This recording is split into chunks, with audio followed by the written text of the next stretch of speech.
এখানে দেখো 2 পিস কাতলা মাছ নিয়ে নিয়েছি, ভালো করে ধুয়ে নুন হলুদ মাখিয়ে রেখেছি। গ্যাস অন করে কড়া চাপিয়ে দিয়েছি, কড়া গরম হয়ে গেছে, সর্ষের তেল দিয়ে দিচ্ছি।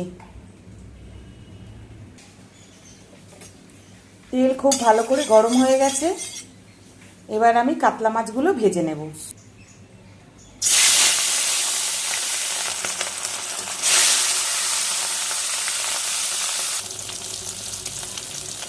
মাছটা উল্টে দেব।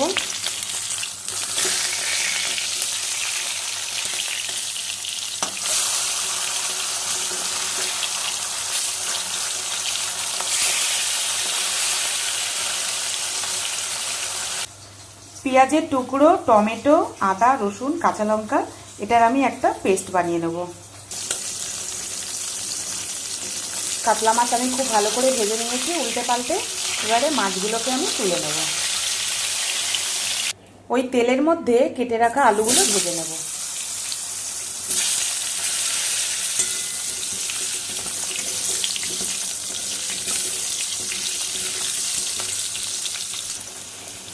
সামান্য একটু নুন দিয়ে দিচ্ছি।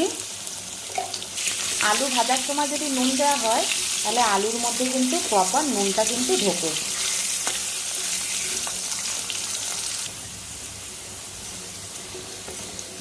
আলু লাল লাল করে ভাজা হয়ে গেছে, দেখো।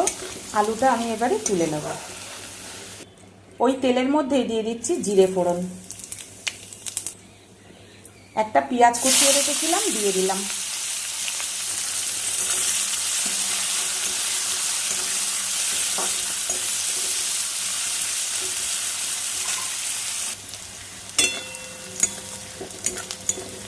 পেঁয়াজ লাল করে ভাজা হয়ে গেছে, এবার যে মশলাটা পেস্ট করে রেখেছিলাম সেটা দিয়ে দিচ্ছি।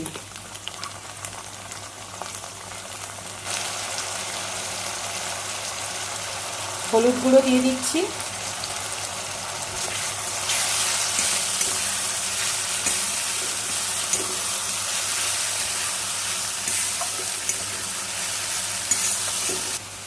সামান্য একটু মশলা ধোয়া জল দিয়ে দিলাম।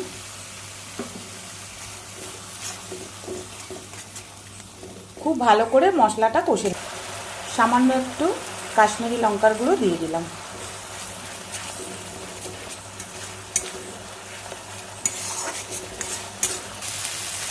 ভেজে রাখা আলু দিয়ে দিলাম।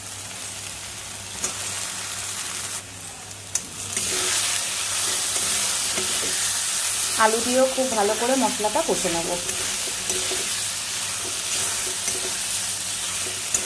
আজ তোমাদেরকে দেখাচ্ছি কাতলা মাছের কালিয়া।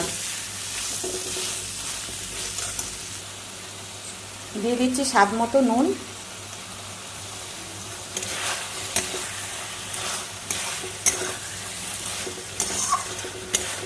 খুব ভালো করে দেখো কষে নিয়েছি মশলা আর আলু। এবার আমি এর মধ্যে জল দিয়ে দেব।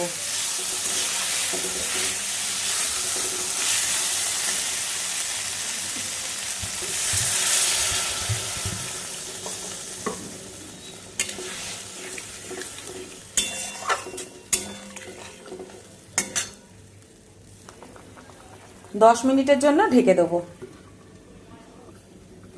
10 মিনিট হয়ে গেছে, ঢাকাটা খুললাম। ভেজে রাখা কাতলা মাছ দিয়ে দিচ্ছি।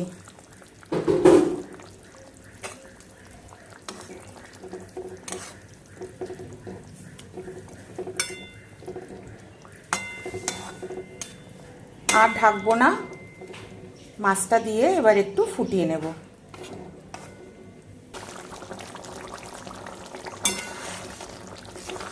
কি দারুণ কালার এসছে দেখো।